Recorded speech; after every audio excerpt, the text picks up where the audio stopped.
Hello, everyone. Welcome to all of those who've joined so far. We will be starting very shortly, so please stand by.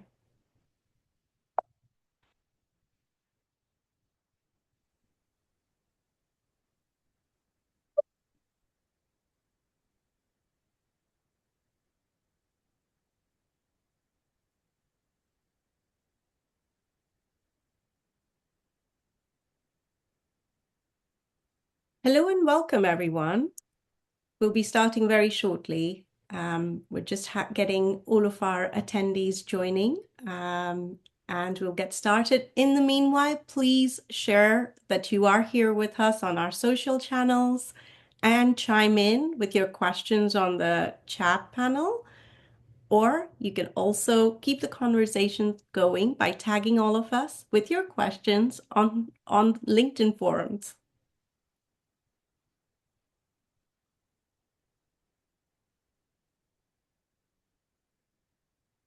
So welcome everyone. Hello, and this is the latest edition of Kigen's deep dives into business conversations that matter to the future of SIM. My name is Bihesh Thakur, and I'm VP of Marketing at Kigen. And it's a real pleasure to host you for this session today, where we will be exploring the latest developments for embedded designers, product leaders, and engineering leadership teams addressing eSIM-connected devices. Focused specifically on OEMs and enterprise challenges, we, along with my esteemed panel of guests, will help you unpack how you can simplify development of devices, making the best use of the new eSIM standard in IoT that many are calling game-changing. We'll be focusing on how you scale, how you maximize uptime, and how you work towards compliance for the growing and ever-important Cybersecurity Resilience Act, as well as other global cybersecurity regulations.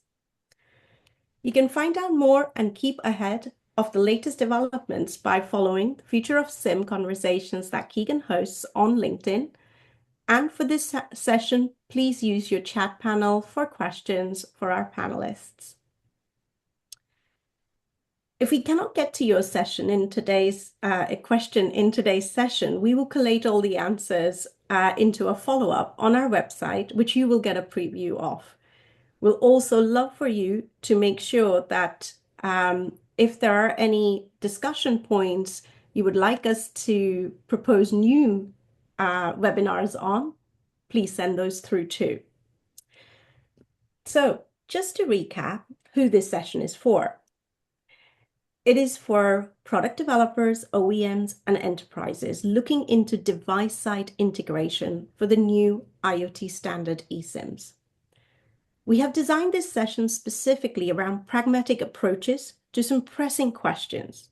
So this is for anyone with objectives around building next-generation products for the new IoT era of eSIM, developing solutions that require availability and device uptime, as well as being able to export and enter EU, USA, and other markets, specifically as the new regulations come into play.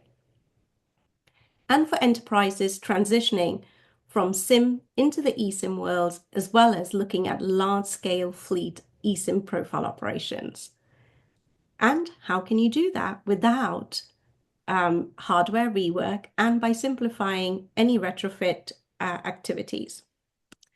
We've already covered many of the basic concepts as well as the standards in detail, including choices for how you can implement an EIM, as well as how do you scale IoT-constrained device fleets in prior webinars. If you would like to catch up with some of those, please do check out the Watch Now section of the Kigen website. So without further ado, please welcome our guests as I ask them to introduce themselves before we dive into the subject matter. Over to you, Jean-Louis. Hi, thank you, B. Hi, everyone. I'm Jean-Louis Cara. I'm responsible for sales at Kigen. Thank you, Jean-Louis. Maury. Thanks, B. Hello, everyone. I'm Maury Tersini, President and CEO of NuvoLinQ, a SIM network services provider. Fantastic. Welcome, Maury. And David. Good afternoon, everybody. I'm David Evans. I'm the Global Solution Architect at Robustel. I look after the UK and contribute towards the product development process as well. Fantastic. Welcome, everyone. And I'm going to hand over in a second after I just go through some of the questions that helped us really construct this session. So cellular demand is at all-time high. A recent study gives us a proof point. Juniper Research's latest report from November of 2025 anticipates that the total industrial eSIM connections will grow from 64.7 million in 2025 to 1.2 billion in 2030, an increase of a staggering 1,800%. That seems pretty much what is driving this growth and this demand is cybersecurity. And so the questions that helped us create today's webinar were very, very pragmatic. They were, how can I simplify device and eSIM design and device integration? How do I comply with upcoming global cybersecurity regulations? How do I transition device generations and networks as I look to include eSIM into my products? And how do we move from legacy SIMs to eSIM products? So to cover all of these in detail and share some exciting new developments, I will pass on now to my experts, Jean-Louis first. Yeah, thank you, B.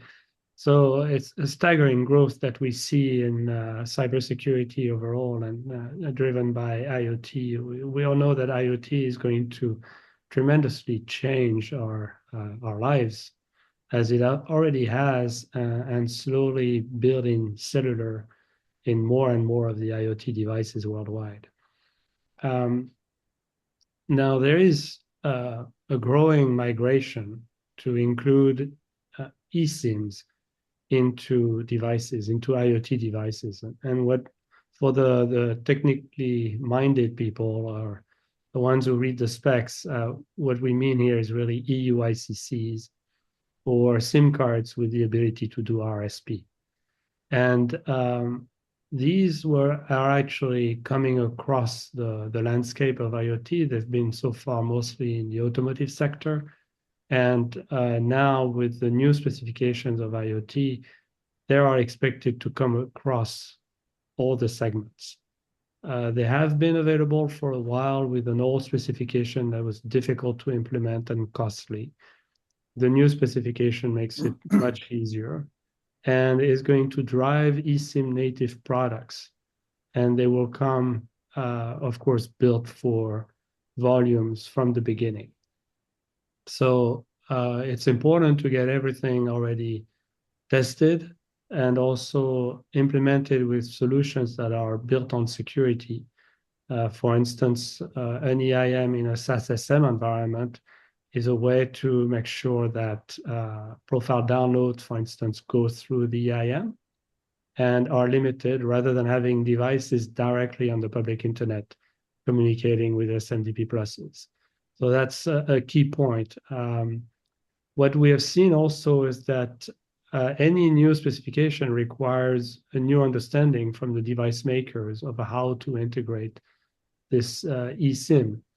And so we're making available at Kigen a set of source code that can be leveraged and make the integration of an LPA and an IPA much easier if it needs to be on the device. Now, our products come with an IPA-E on board, LPA-E, IPA-E, but in some cases when Wi-Fi is going to be needed, then it's important to put that in the device instead. And in that case, we provide what's required to be able to support that easily. Now, of course, evolving SIM to eSIM is a key aspect of being able to update the devices, and that's what Maury and David will discuss, is more specifically, okay, now I have these devices that are already on the field, already designed. I don't want to redesign the whole thing. How do I migrate and integrate the eSIM? So, thank you. On the cybersecurity front, what we see is that there are really key considerations. We have a number of frameworks here on the upper left about the EU CRA, which for most of its aspects will come into force end of 2027, but there's actually a key point that becomes enforced as early as September 26. And that's the reporting of vulnerability. And if you have followed a little bit about cybersecurity news around eSIM, I'm sure you've seen that Kigen was in the news earlier this year. So we have learned quite a bit about cybersecurity resilience and the resilience of our products in face of any concerns that might be. So that has helped us getting even better prepared for these regulations. The NIST framework, I think that they're more precise in the types of algorithms to be used, and they're usually followed by the MNOs and MVNOs to the letter. So this is, I would say, something that most companies follow through. And then the executive order for the US is really for the products that are acquired by the federal government. So they will probably take longer to be brought into the wider products. I think the EU CRA is most likely going to shape the cybersecurity of the IoT products in the world if they want to access the EU markets. And essentially, the key points there is that those products have to be secure by design. Security is not an afterthought. Should never have been, but now it's really mandated that it's not. And it's, of course, we have to have key considerations for security updates, for security monitoring, active reporting when there is an exploit, and of course, security patching that is required and needs to be done at scale again, because now we're talking about IoT devices that are going to be everywhere around the world. So this doesn't need to be a bad episode of Black Mirror, but essentially, I think it's really a preparation for the next time around. Right? We had one earlier this year. We don't know at what speed hackers are going to get into IoT products, but with IoT more and more prevalent around us, it's likely that there's going to be more activity on this front. And that's why on the point 4, you can see here that cybersecurity market is going to essentially explode for the IoT world. So at Kigen, we're doing our part to enable the eSIM migration, right, as we mentioned. So we look to help and guide and support, of course, all our partners as they migrate to the eSIM overall. And IoT being extremely fragmented, that means that we're taking our role to provide the tools and the tests that make sure that everything works together. If it works with us, it works with our competition as well. But that's the name of the game. We're looking at companies to work with us because they want to work with Kigen, not because they have to. And that's the fact that we're providing those tools. These tools are available to work with any products. And David and Maury will talk about that in a few minutes. We have the Secure with Kigen test program of testing all the modules in the IoT world, which I believe helps in ensuring compatibility. And then the eSIM enablement suite, which is also made available, which is a suite of C libraries that can be leveraged, within which you can find an IP-AD and an LPAD, as I mentioned earlier, but also a DP Plus simulator and other types of libraries that are in there. the ability to leverage also IoT Safe, which is a crypto function as an applet running on the EUICC, mostly today with libraries to support the TLS setup. And then the tools that are needed to enable in-factory profile provisioning, which is one of the key aspects we've seen with the OEMs we work with. They have multiple SIM cards. How do they replace all that, but only one piece of hardware? Now, how do they customize that piece of hardware with the various profiles that they need to use to ship their products in different regions of the world? And that's where we bring in our IFPP offers, one with an LPAD, if you want to download from a DP+, but that requires a manufacturing facility to be connected to the internet, which is often a cybersecurity no-no. And another tool, which is actually over APIs, where there's no connectivity to the internet from the manufacturing floor, but you still have the ability to load profiles securely for the MNOs and MVNOs into the devices. So all these tools are available in the eSIM enablement suite. Okay, so in terms of the benefits that we provide, our idea is that when an eSIM migration is not just plugging an EUICC, a physical EUICC into a system. It's actually an entire stack that goes from the hardware at the bottom to potential device integration. And sometimes we don't want the device integration, we want device independent. That's what Maury will be talking about. And maybe sometimes we want the device integration because we control it and we want a tight integration. And that's what David will talk about. And then we have the ability to streamline everything and move through design with IFPP, but also the fact that we support the companies to go from AVT to DVT to PVT and be able to go from a prototype and a design all the way to volume production. And then, of course, the sets of APIs that you need to manage an EIM, which is going to be essentially your source of truth for what's going on in your EUICCs on the field, seeing, remote managing the profiles that are enabled, disabled, pushing new profiles to be downloaded, using the EIM as a firewall to the public internet where the SMDP pluses are sitting. So this whole enablement suite is what Kigen is about. We don't go above, we don't sell connectivity, we don't do any of this stuff. We know how it works, but most importantly, we want to work with the companies that are interested in migrating to eSIM to enable all this, to understand all of it, and to get the right tools. Next, thank you. So this big transition, we thought that it would be very interesting to hear from our partners. On the left, NuvoLinQ, who actually has Maury on the right on my screen. That will be speaking about NuvoLinQ LinQ10 eSIM. And it's for global IoT connectivity. A lot, I believe, has been done with payment POS devices. And the new program that was launched just a few hours ago, but I'm sure has been a long time in the works. It's not an easy program to launch to show the readiness with all existing devices on the field. So Maury will go through that.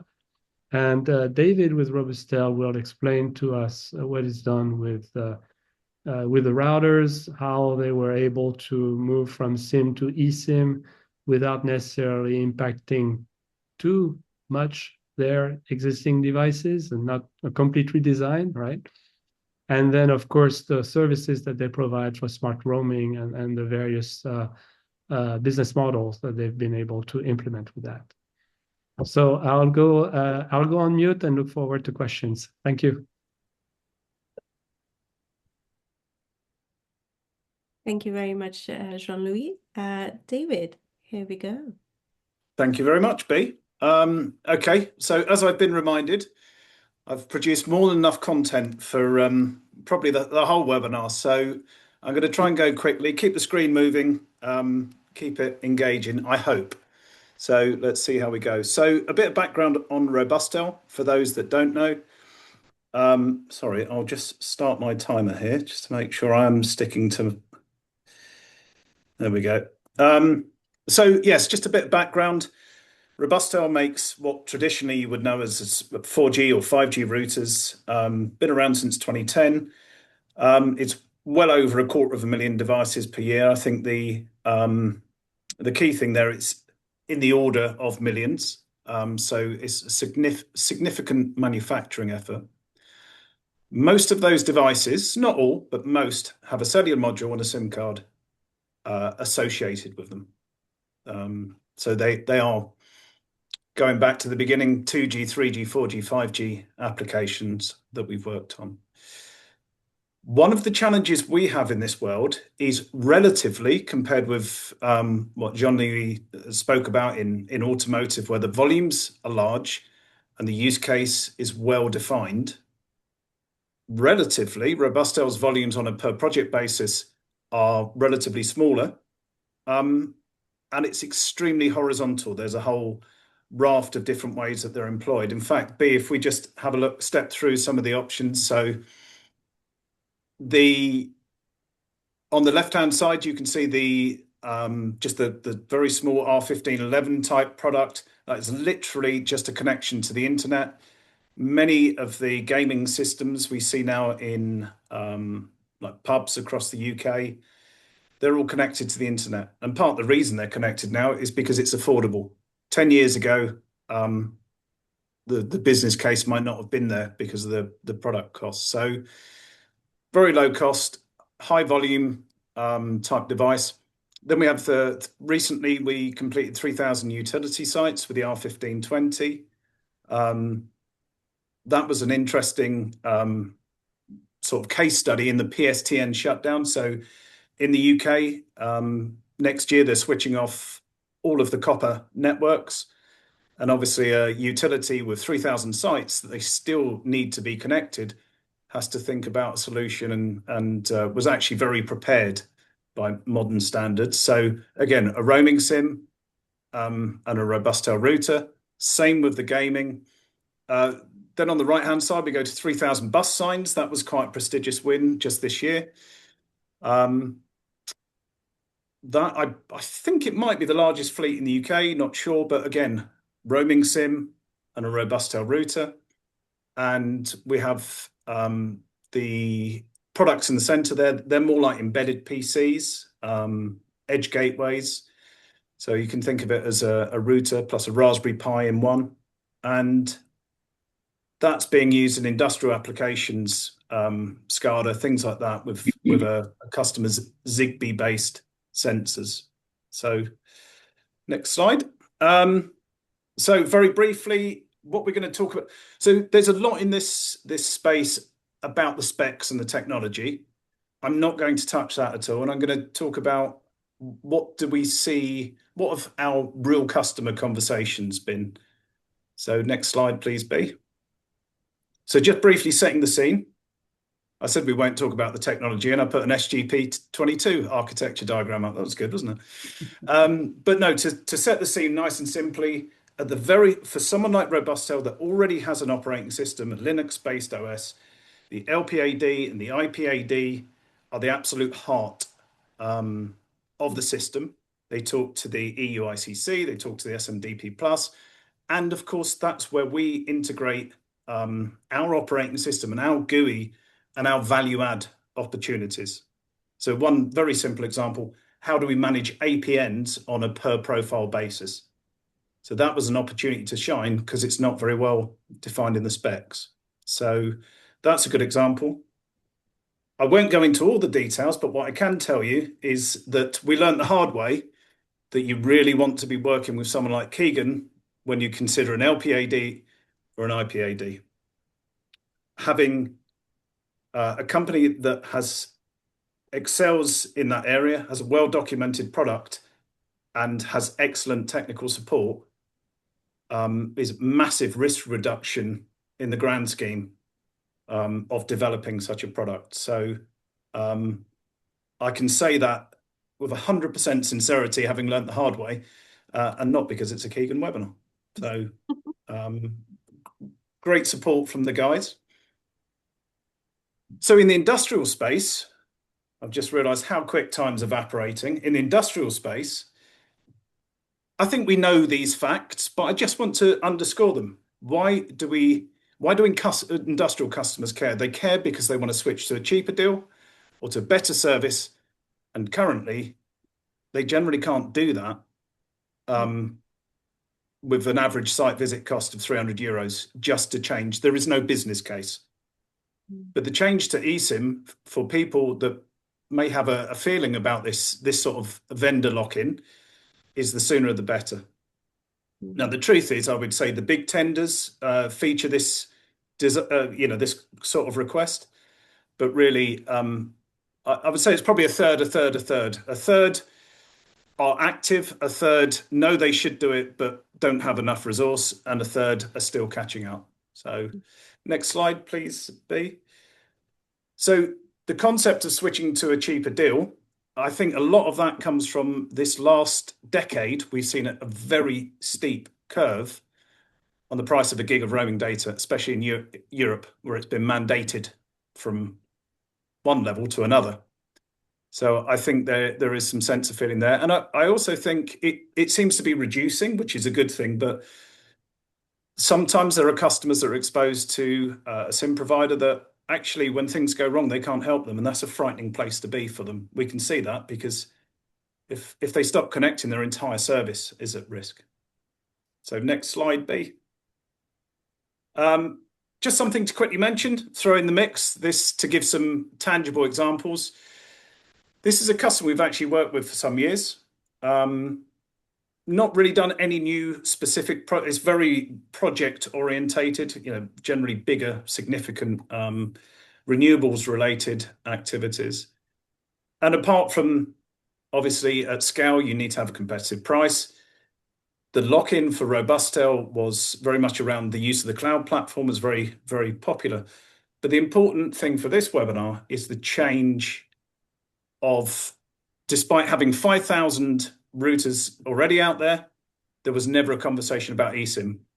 This time round, eSIM was essential. So that's kind of a change in a very demonstrable change in the market dynamics. Without an option, this wasn't going to happen. So on the consumer side, a few years ago, I probably wouldn't personally in the UK have had much to add, but we won a very prestigious ODM customer. We make their devices for them. You just want to go on to the next slide, B. And that customer said, we want to be able to offer eSIM in our products, in our 4G and 5G products. Partly for the marketing data sheet, that was a big driver. Competition was driving awareness that they didn't have this, but also because sometimes the customers travel with these routers, and there's absolutely demonstrable benefit of being able to pull down a local profile as they travel across Europe. And I think the key thing here that I want to share with you, because this has become a big consideration for us, many customers still get confused about chip SIM, eSIM. We're building a solution for chip or for plastic, independent. And when we spoke to our customer, we said, we've got option A, where we change the PCB slightly. It's not a complex project, but it takes a little bit of time. There were certifications involved, which drove most of the costs. So do you want option A or do you want option B? And we're now successfully testing option B with a plastic SIM retrofit. So as long as we can meet the requirement spec and security goals, then we see in this particular application and others that this becomes a very plausible way forward. Obviously, whatever we do, we need SGP.32 and soon to be SGP32 firmware as well. Mm-hmm.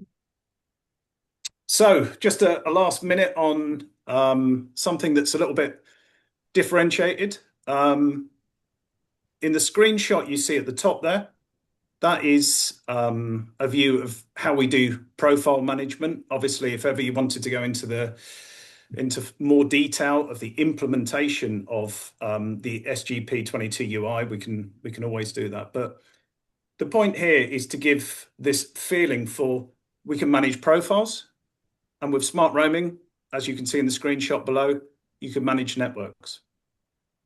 And so, next slide, please, B. So the smart roaming project began back in 2019 when we realized that not everything always works perfectly with a roaming SIM and a router when you use automatic network selection. So the first iteration was purely resilience, do something about it if you're on a network that's not connecting. And then very quickly, people said, well, we don't just care about a working network, we want a fast network.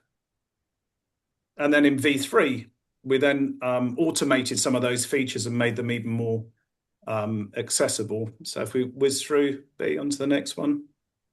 Sorry, there's just a slight delay. There we go. Mm-hmm. Brilliant. So there's a lot in there, just cherry picking something that might be useful or interesting to those that work with roaming SIMs. With the site survey, in fact, let's just whiz through B onto the next slide. We can show it directly. Yeah, just one moment. There we go. So with the site survey tool, any router with one of your roaming SIMs inside, eSIM or otherwise, basically becomes a test tool, either on demand or on a schedule. You can see the RF, the ping times, and a speed test. And again, so one for another day in detail. Mm-hmm. Next slide, please, B. And this really has a demonstrable commercial value. We work with a customer has well over 1,000 sites and growing. And it's really not a sexy view, that's for sure. As you can see, it's a terminal, but it's a terminal for a reason, because we build an ultra lightweight connection to a problem site. Normally poor RF is the issue.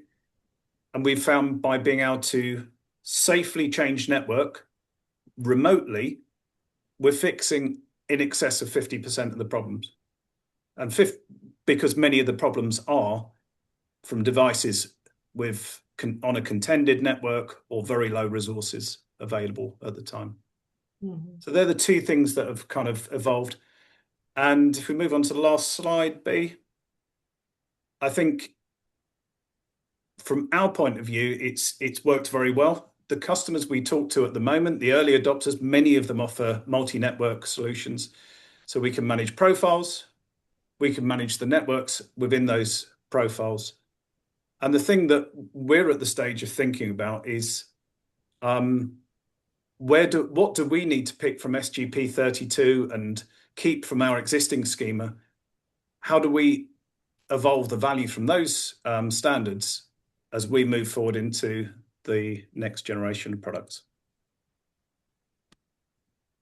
Fantastic. Thank you for that, David. That was a great walkthrough around some of the most practical problems that people are facing in field. So really appreciate you giving us the journey you've been on, the learnings, as well as an insight into what you're seeing in the fields as well. And with that, may I invite Maury to take us through how we bring legacy SIM devices into the eSIM world. Sure. Thank you, Bea. So at NuvoLinQ, so we provide have been providing secure, scalable, wireless IoT connectivity for pretty much any use case. Although one of our biggest verticals is payments and banking. And we've been doing this for several years, providing your typical SIMs from a variety of different MNOs. And we deploy them through our geographically diverse, redundant data centers that we have in every region in which we operate. And because we've got a very much a focus on native connectivity as well as roaming and so forth. But where possible, we try to establish as much native connectivity in every region as we can. So in doing so, we've interconnected with 18 of the largest tier 1 MNOs globally in North America, Europe, Asia Pac, and so forth. That allows us to kind of provide those connectivities. we are driven by, four what I call simple principles, which is security first, service, scalability, and simplicity. On the security side, and we've from the get-go, from when we started, we've standardized on certain elements that we deem to be critical for any solution, such as private static IPs, private APNs. That's a standard on every connection we provide. We have advanced precision whitelisting and blacklisting, excuse me, for IPs and URLs. And we can get quite granular on that. We've got customers that need to, their devices need to speak to a web page on a specific website, and we can granularly allow them to speak to only that web page and not anywhere else on that website. So we've provided them, a lot of that. We've got IMEI locking controls and changes. Our data centers are PCI and compliant, and we went to the extra step a while ago to put in unified threat management in all of our facilities, where we do intrusion protection and filtering and so forth. Security has been, as I mentioned, it's what we drive first. Mainly our banking and payments customers demand it, and all of our other customers need it just as badly. They just may not be as front of mind, so we provide it for them automatically. On the service side, our connected hubs allow us to provide SLAs for all of our connectivity. We put fulsome SLAs against every large project we do and sign off on them. We monitor every single connection through our NOC. And then we basically provide as much service and real life human touch as possible to all of our customers through our help desk. On the security side, if I can go back to that, as we moved from supplying many standard SIMs to our customers, we made a decision 2 years ago when we started on the path and launched midway through this year to go full EUICC. And most of the work in the last 2 years, quite frankly, has been working with our MNO partners to get them to the point where they would be able to securely provide us profiles rather than just plastic SIMs. And that was a lot of heavy lifting, which we've completed, and we did that. And then that journey brought us to Kigen, for a variety of reasons, and certainly first and foremost because of our principles. Their focus on security kind of meshed rather nicely with how we wanted to go to market.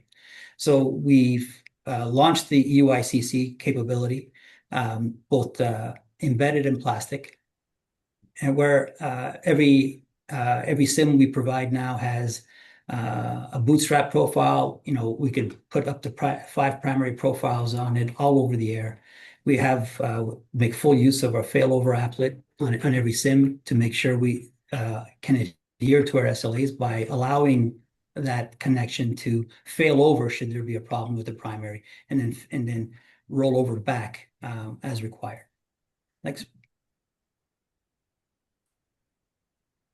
On the scalability side, we have our LinkView portal that we developed that allows you to totally manage everything about your fleets and your SIMs, from an inventory to manage all orchestration, all over the air changes.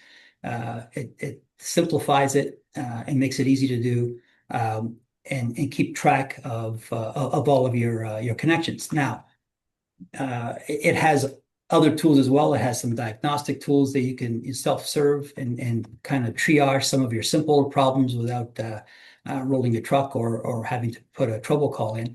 And it does a bunch of other things, including campaigns where you can load a SIM with profiles or make changes, or do it to 100,000 SIMs all at the same time through campaign capabilities on the portal. And that deals to simplicity. We've built it all so that you can basically, as easy as you can onboard one device, you can onboard thousands of devices. You can program, ship, and forget, as every SIM will auto-activate once it lands where it needs to go. It localizes once it lands there into its native connectivity or to the preferred roaming partner. So very little work to do once you've set up your device and sent it to where it has to operate. And it keeps track of everything from real-time monitoring on all of your connections, analytics and diagnostics, as I mentioned before, and of course, all the over-the-air changes you can make.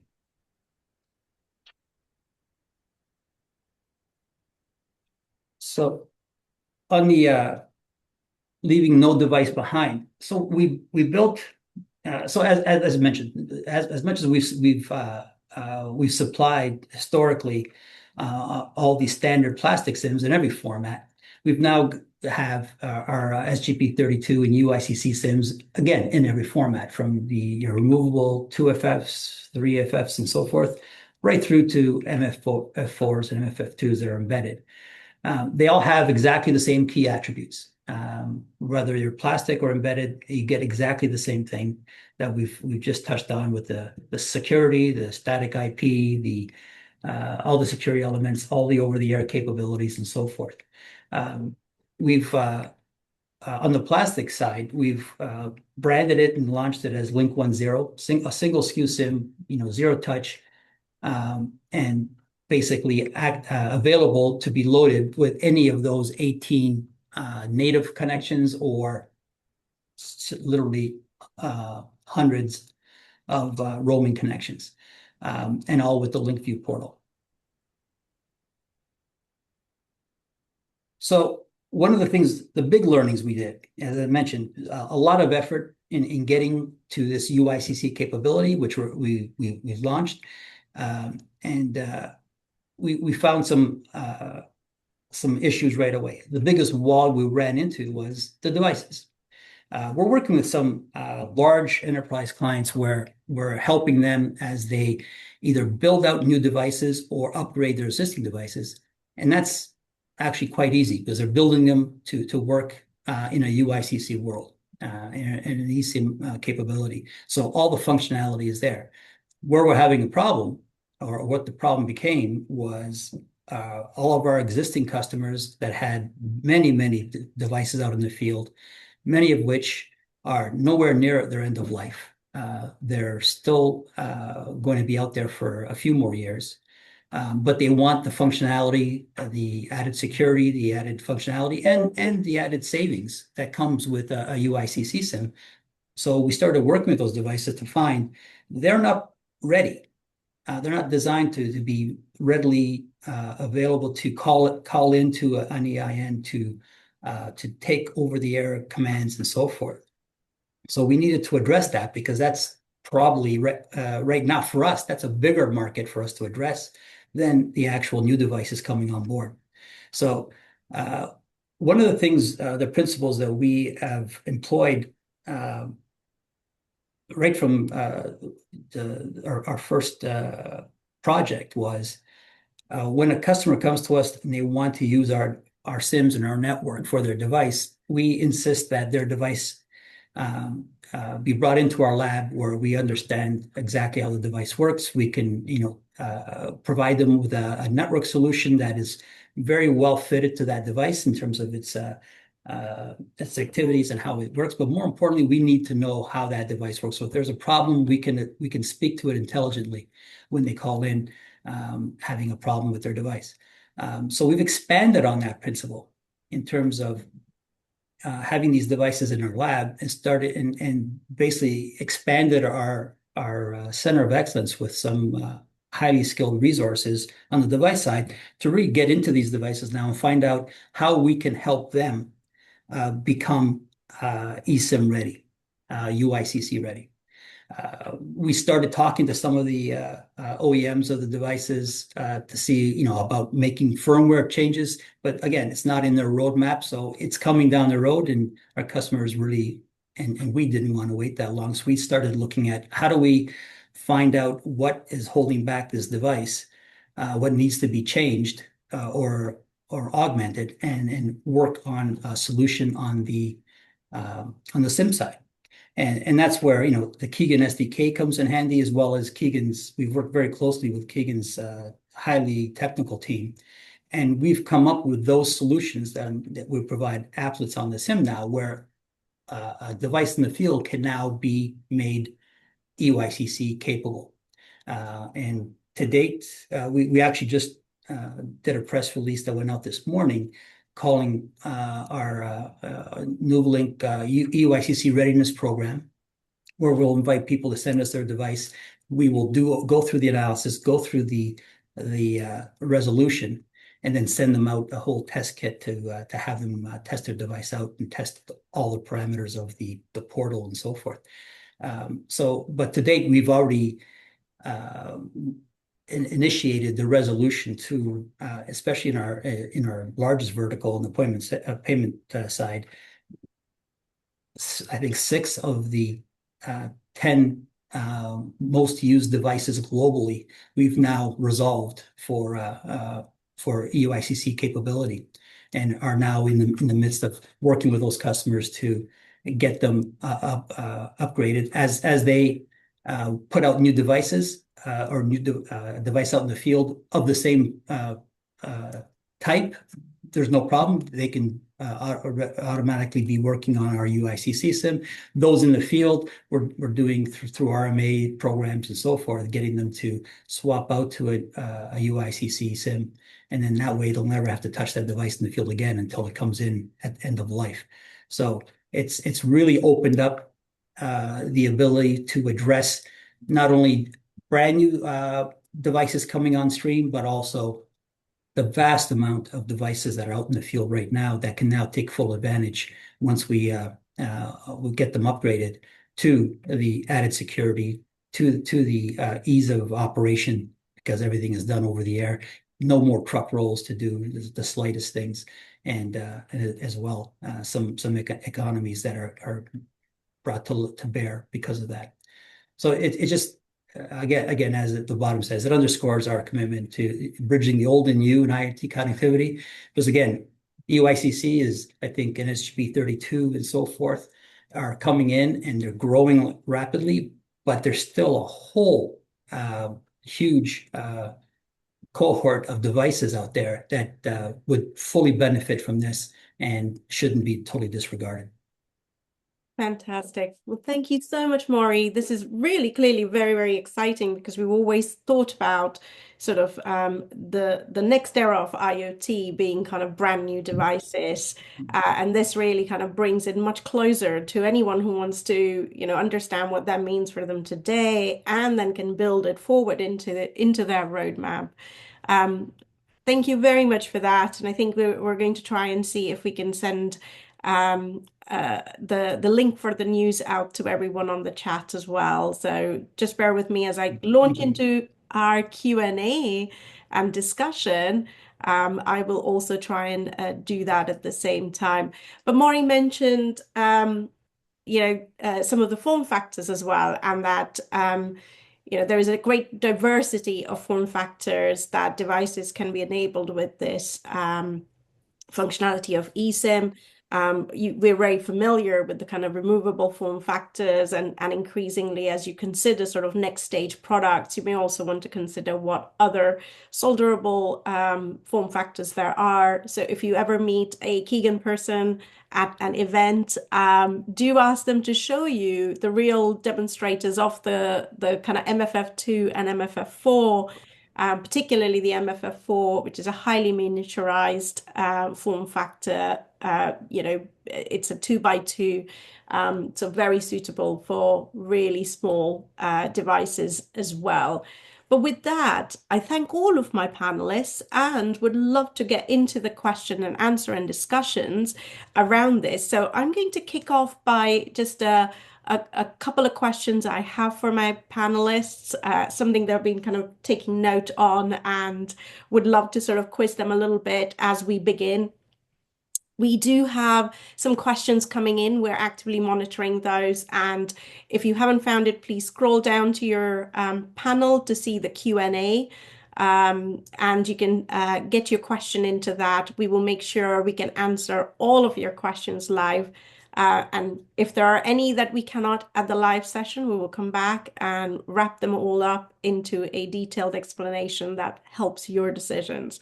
So I think thank you very much, everyone. This has been fantastic because we've kind of seen what is available. What are some of the considerations that people must consider when looking to kind of integrate eSIM into devices when you're doing brand new device design, as well as some of those really interesting device side issues that come upon in field, and now the possibility to also take advantage of this readiness program that NuvoLinQ have and really get your device compatible in a sort of future forward looking manner.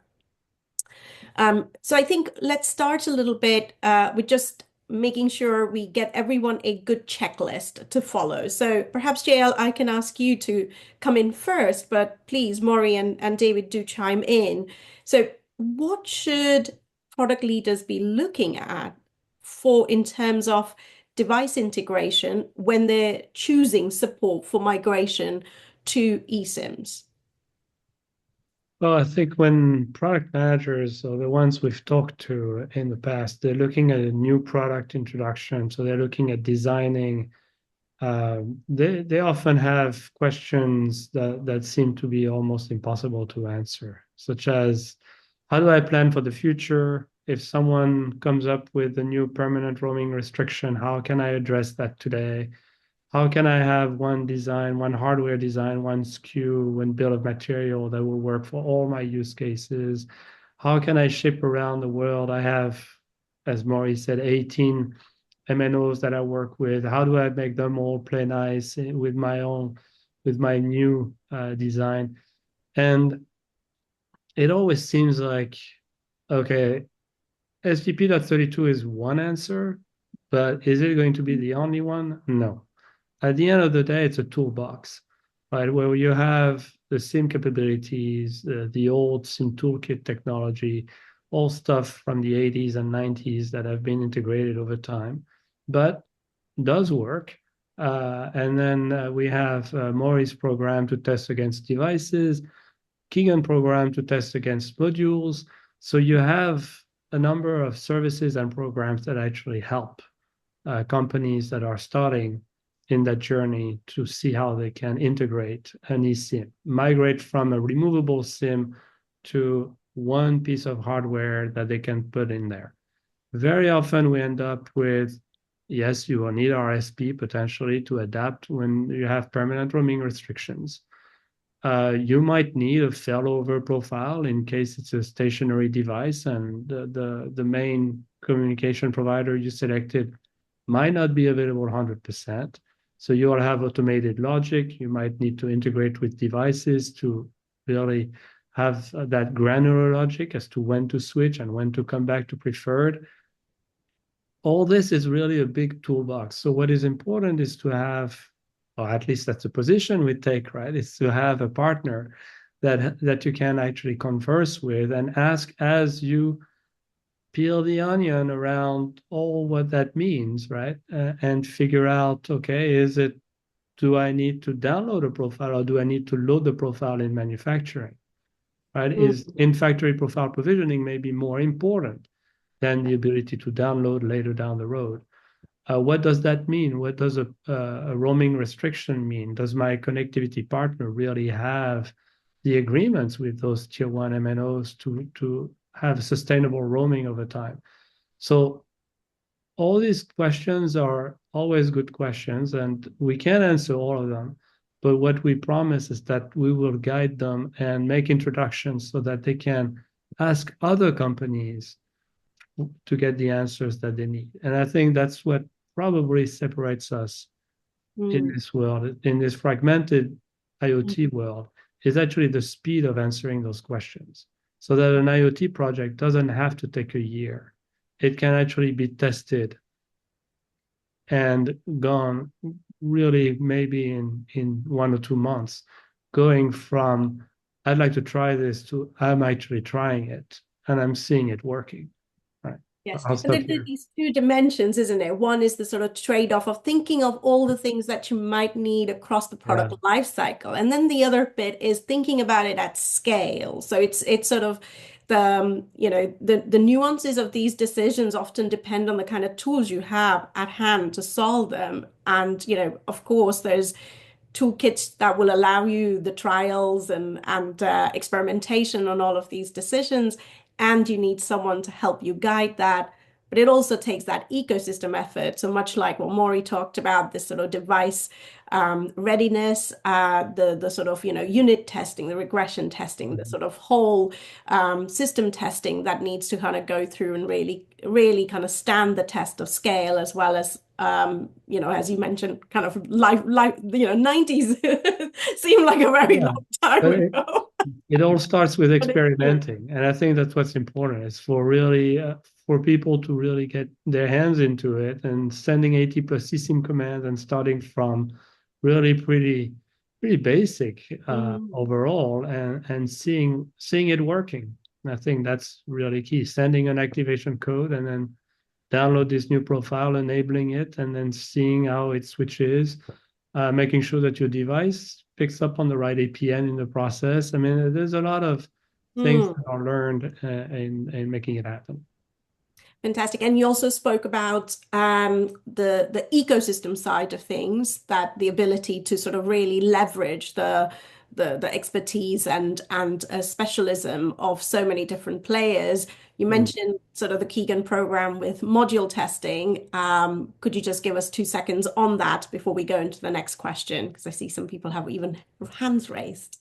Well, I'm not sure I'm the best place for that, but we have a partner program where we actually I mean, coming from ARM 5 years later, we've kept relationships with a number of ARM licensees that are involved in IoT.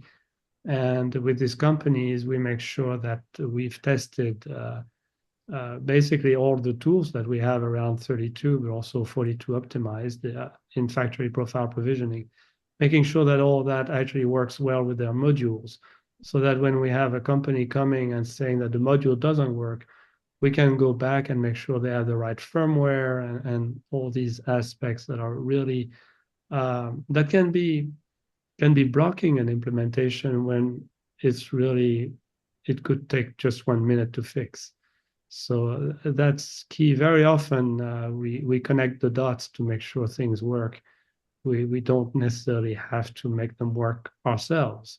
We Mhm. just have to understand how they work and make sure the right people are involved to help each other making it happen. Absolutely. I've just had a question come in. To start to develop a partner program, do I have to buy an SDK or a hardware kit for NRF 9151? So this is directly related to one of the Nordic products that we have on the Secure with Kigen program. So how does one get started? And do they have to buy an SDK, or how do they buy a hardware kit? Is that a question for me? I mean, if you want to start on your I would say just look at the Secure with Kigen page on our website. That's probably a good start. You have the list of all the modules that we've tested for interoperability with the EIM and the UICC. And really, by the way, it's not just with Kigen EUICCs or Kigen EIM. We're talking about compliance with the specification, which is widely available. We've tested interoperability with a number of other EIM providers. So we know that if it's interoperable, if it works with us, it works with our competition as well. So, but yeah, I would start there and then ask questions after that. Fantastic. So I think there's a number of different questions coming in. I believe, Alfonso, you have your hand raised. Would you please come off mute and ask your question?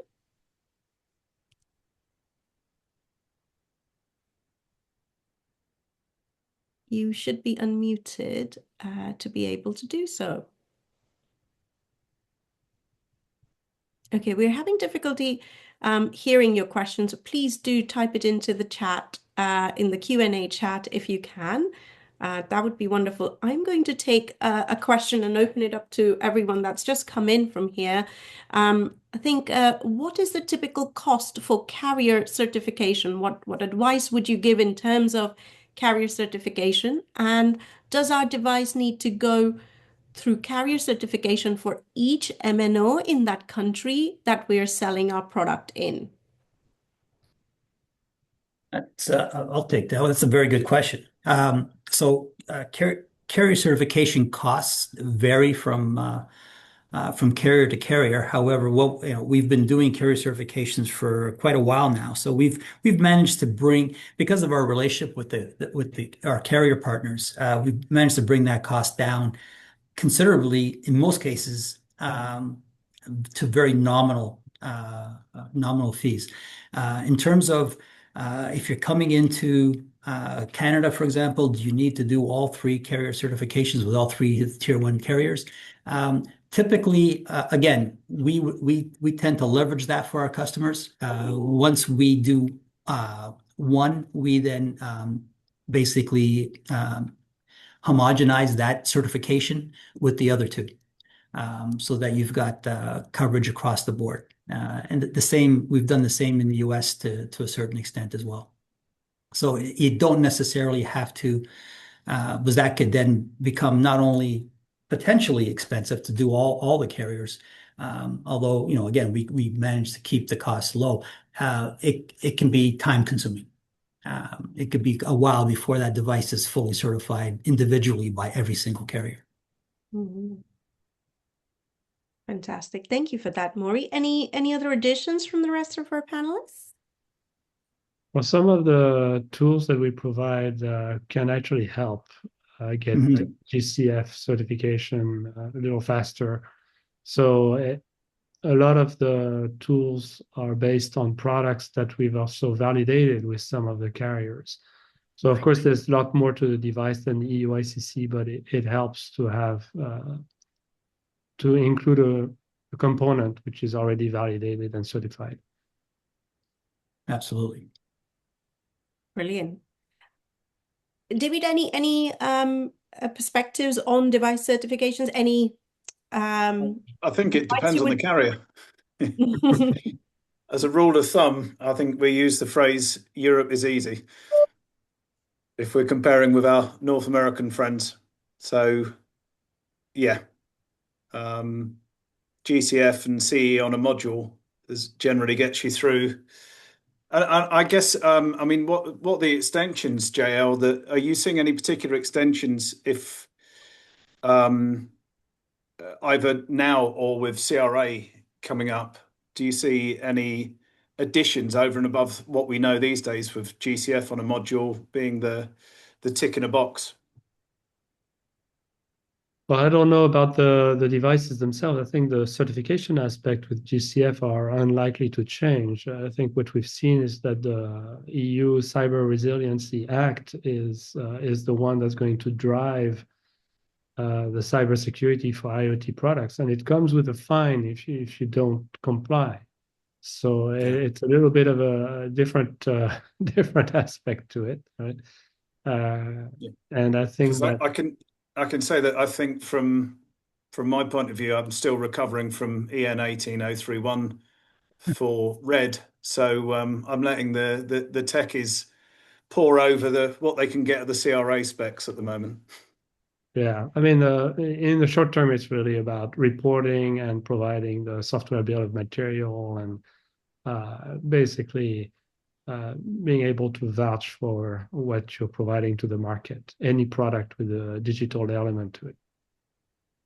Great. Thank you. So I know we are just over time, but I cannot close this before I ask you all what will shape IoT in 2026, and what would you advise any of our product leaders joining us today to prioritize? David, Maury?